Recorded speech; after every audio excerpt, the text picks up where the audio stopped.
అమరావతి వరద నీటి గురించి వైసీపీ ఎప్పటి నుంచో చాలా వ్యాఖ్యలు చేస్తూ వచ్చింది. అవి చాలా చర్చనీయాంశంగా కూడా మారాయి. అయితే ఈ అమరావతి రాజధాని ప్రాంతం అంతా వరద ముంపు వస్తుంది అని ఎప్పటి నుంచో వైసీపీ చెప్తుంది. అందుకని ఇది రాజధానిగా సురక్షితం కాదు అంటూ వైసీపీ ఎంత మొత్తుకున్నా కూడా, ఎంత గట్టిగా వారించినా కూడా ఎవరూ పట్టించుకోలేదా అని అనిపిస్తుంది ఇప్పుడు. ఎందుకంటే 2019లో వైసీపీ అధికారంలోకి వచ్చిన తర్వాత ఆ పార్టీ నాయకుడు, అప్పుడు మంత్రిగా ఉన్న బొత్స సత్యనారాయణ ఈ విషయం మీద చాలా కీలకంగా మాట్లాడారు. కృష్ణానదికి వరదలు వస్తే ఖచ్చితంగా అమరావతిలో కొన్ని ప్రాంతాలన్నీ మునిగిపోతాయి, ఈ ప్రాంతం అంతా రాజధానిగా పనికి రాదు ఆయన పదే పదే తను గట్టిగా చెప్పడం జరిగింది. ఇక శివరామకృష్ణ కమిటీ గురించి ఎన్నిసార్లు వరద ముప్పు గురించి చెప్పినా, ఆయన గుర్తు చేసినా పట్టించుకునే నాదుడే లేడా అని అనిపిస్తోంది. అప్పట్లో ఈ వ్యాఖ్యలు చాలా రాజకీయంగా దుమారం రేపాయి. కానీ టీడీపీ వాళ్ళు మాత్రం ఎప్పుడు అమరావతి రాజధాని కావాలి అంటూ వాళ్ల వాదన వినిపిస్తూ వచ్చారు. ఇప్పుడు మనం చూస్తే వరదల సమయంలో వైసీపీ అమరావతి గురించి చేసిన వ్యాఖ్యలు, ఖచ్చితంగా ఈ వరద ముంపు గురించి హెచ్చరించిన వీడియోలు ట్రెండ్ అవుతున్నాయి. అమరావతి ముంపుకు గురైపోయింది, ఇది రాజధానిగా అనువైన ప్రదేశం కాదు అని అప్పుడు వాళ్ళు చెప్పిన వీడియోలు, పార్టీ సోషల్ మీడియాలో కావచ్చు, అధికారిక ప్రకటనలు రిలీజ్ చేసింది వాటి గురించి కావచ్చు, అవన్నీ ఇప్పుడు ట్రెండ్ అవుతున్నాయి. అయితే ఇప్పటికీ కూడా తెలుగుదేశం పార్టీ ఈ ఆరోపణలన్నింటినీ ఖండిస్తోంది.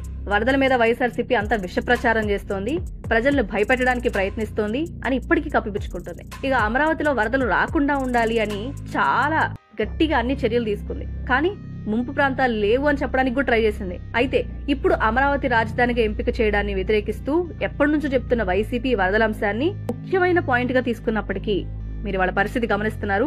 ప్రస్తుతం ఆ వాదనల్ని ఇప్పటికీ ఖండిస్తున్న టీడీపీ ప్రభుత్వ వైఖరి ఖచ్చితంగా దౌర్భాగ్యం అని చెప్పాలి. రాజధాని అని చెప్పింది నీళ్లలో రాజధాని చూపిస్తుందా అని ప్రజలు రకరకాల కామెంట్స్ చేస్తున్నారు. మరి ఇది రాబోయే రోజుల్లో ప్రజలు కళ్ళు విప్పగలుగుతుందా, లేకపోతే కనీసం ప్రతిపక్షంలో వైసీపీ గట్టిగా ఇంకా రెస్పాండ్ అవుతుందా, ఏదో ఒకటి చేపించగలుగుతుందా ప్రభుత్వం చేత, టీడీపీ గవర్నమెంట్ లో ఉన్న టైంలో ఏదైనా చేస్తారా అనేది మాత్రం $1000 క్వశ్చనే. చూద్దాం ఏం జరుగుతుందో. అయితే ఇప్పుడు మనం ఈ టాపిక్ మాట్లాడుకోవాలి అంటే గత ప్రభుత్వంలో చేసిన డిజైన్ల విమర్శల గురించి మాత్రం మనం మాట్లాడుకోవాలి. అయితే వాళ్ళు చేసిన వ్యాఖ్యలు ఎలా ఉన్నాయంటే, విదేశీ సంస్థలు రూపొందించిన డిజైన్లో ఆడపిల్ల బొమ్మలని వ్యాఖ్యానించారు, వార్తలు చదవడానికి డిజైన్లు చేశారా అని కూడా వాళ్ళు వ్యాఖ్యలు చేశారు. కానీ కేవలం వార్తలకే పరిమితమైందనేది మాత్రం పూర్తి నిజంగా ఇప్పుడు మన కళ్ళ ముందు నిలుస్తుంది వైసీపీ చేసిన వ్యాఖ్యలన్నీ కూడా. అంతేకాకుండా ఈ 3 రాజధానుల అంశం తెరపైకి వచ్చిన ప్రతిసారి కూడా అమరావతి మీద అనేక రకాలుగా వాళ్ళు అస్త్రాలు సంధిస్తూ ఉన్నారు. అసంపూర్ణ నిర్మాణాల రాజధాని అని, కుండీలో మొక్కలు పెంచుకోవడానికి నిర్మించారని, సోషల్ మీడియా వేదికగా, అదేవిధంగా టీవీ ఛానల్లో చర్చా వేదికల్లో వాళ్ళు ఎంతగా రియాక్ట్ అవుతున్నప్పటికీ కూడా ప్రజలకు కనిపించగలగట్లేదా అనేది ఒక డౌట్ అనిపిస్తోంది. మొత్తానికి అమరావతిని సమాధి చేశారనే వ్యాఖ్య కూడా మనం చూసాం. అంతేకాదు ముందడుగు పడకుండా వెనకడుగు వేసింది రాజధాని అని కామెంట్స్ అన్ని కూడా చేశారు. ఈ కామెంట్స్ మాత్రమే కాదు, ఇది గ్రాఫిక్ రాజధాని అని చాలా మీమ్స్, చాలా కామెంట్స్ అనేవి మనం వింటూ వచ్చాం. ఇన్ని చెప్తున్నా కూడా ప్రభుత్వానికి కనీసం చీమ కాదు కదా, చీమ కుట్టినట్టు అంటారు, చీమ పాకినట్టు కూడా అనిపించట్లేదా అనేది ఇక్కడ మనం ఖచ్చితంగా గమనించాల్సిన విషయం. గ్రాఫిక్ రాజధానిగానే ఉండిపోతుందా? ఈ నీళ్లు చూస్తే మాత్రం ఖచ్చితంగా అది గ్రాఫిక్స్ లోనే బాగుందేమో, రియాలిటీలో శూన్యం అని చెప్పక తప్పని పరిస్థితి. అయితే ఇక్కడ మనం బాధపడాల్సిన విషయం ఏంటంటే, అమరావతి ఐకానిక్ టవర్ నిర్మాణం కూడా నీటిలో మునిగిపోవడం. ఈ ఐకానిక్ టవర్ నిర్మాణం చుట్టూ వరద నీరు ఎలా వచ్చిందో ఒకసారి మీరు చూడండి. రాయపూడిలో ఐకానిక్ టవర్ అనేది నిర్మాణం జరుగుతుంది. అమరావతి ఐకానిక్ టవర్ ప్రాంతం చెరువులాగా మారిపోయింది ఇప్పుడు. ఇది మాత్రం దారుణమైన పరిస్థితే. అయితే ఒక పక్క వర్షాలు ఎలా పడుతున్నాయి, కంటిన్యూస్ గా పడుతూనే ఉన్నాయి. అమరావతి అంతా నీళ్లలో మునిగిపోయింది. అమరావతి కోర్ క్యాపిటల్ ఇప్పుడు వరదలో మునిగిపోవడం వల్ల గ్రామాలన్నీ కూడా వర్షానికి మునిగిపోవడం జరిగింది. అదే అమరావతి ప్రాంతం, మనం రాజధానిగా చెప్పుకుంటున్న ప్రాంతం చుట్టూ ఉన్న గ్రామాలు కూడా మునిగిపోయాయి.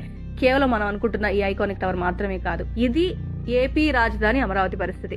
అమరావతి రాజధానిగా కాదు కానీ కృష్ణానదిలాగా కనిపిస్తుంది అని మనం మాట్లాడుకోవచ్చు. ఇక రాత్రి వర్షం పడింది కదా, ఆ వర్షానికైతే రాజధానిలో వరద భారీగా వచ్చి చేరింది. వరద నీరు అనేది మాత్రం నిజం. నీరుకొండ దగ్గర కొండవీటి వాగు పొంగిపోతుంది. దీనివల్ల కనుచూపు మేరంతా రాజధానిలో భూమి అసలు కనిపించడం లేదు అనేది మాత్రం వాస్తవం. మరి ఇంత వరద వచ్చింది, ఇంత జరుగుతుంది, కేవలం మన రాజధాని అమరావతిలోనేనా అంటే కాదని చెప్పాలి. ఒక పక్క కొండవీటి వాగు ఉప్పొంగి పడుతుందా, వరద ప్రవాహం వస్తుందా? గుంటూరు నుంచి రాజధానికి రాకపోకలన్నీ బంద్ చేశారు, రావడానికి లేదు, పోవడానికి లేదు.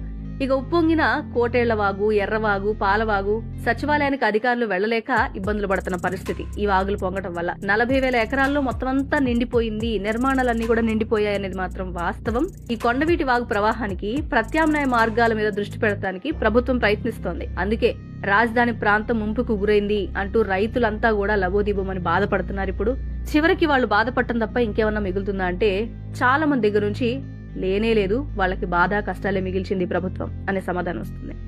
ఒకసారి మనకు కనిపిస్తున్న ఈ విజువల్ ని చూడండి. 2 రోజులు అవుతుంది, కరెక్ట్ గా 2 రోజుల క్రితం జరిగిన సంఘటన. చక్కగా ఒక చుక్క కూడా నీళ్లు కనపడకుండా చేయాలనుకుని జస్ట్ కొంచెం కొంచెం నీళ్లు కనిపిస్తూ నీట్ గా ఉన్న అమరావతిలోని ఒక దృశ్యాన్ని మనం చూసాం, కనిపిస్తానే ఉంది ఇక్కడ. అయితే కేవలం 2 రోజులు పడ్డ వర్షానికి పరిస్థితి ఇది. రైట్ సైడ్ చూస్తున్న మీరు విజువల్ ఒకసారి చూస్తే ఇది మన పరిస్థితి. ఇంత దారుణంగా ఉన్నా కూడా ప్రజలు కానీ ఏ ఒక్కరు కానీ అయ్యో మన రాజధాని మునిగిపోతుంది అని అనుకుంటున్నారా? చాలా బాధాకరమైన విషయం ఇదైతే. ఖచ్చితంగా ప్రజలు రెస్పాండ్ అవ్వాలి, #, ఒకటన్నా ట్రెండ్ చేయాలి, ప్రభుత్వం రెస్పాండ్ అయ్యేలాగా చూడాలి. ఇది ఎవరి బాధ్యత? ఖచ్చితంగా మందే. మరి రాజధాని కావాలి, మన అమరావతి రాజధాని ఇప్పుడు దాకా గొడవ చేసిన వాళ్ళంతా ఆ రాజధాని కడుతున్నారా లేదా అని ఎందుకు అడగరు? ఇది మాత్రం ఖచ్చితంగా ప్రతి ఒక్కళ్ళు రెస్పాండ్ అవ్వాల్సిన విషయం.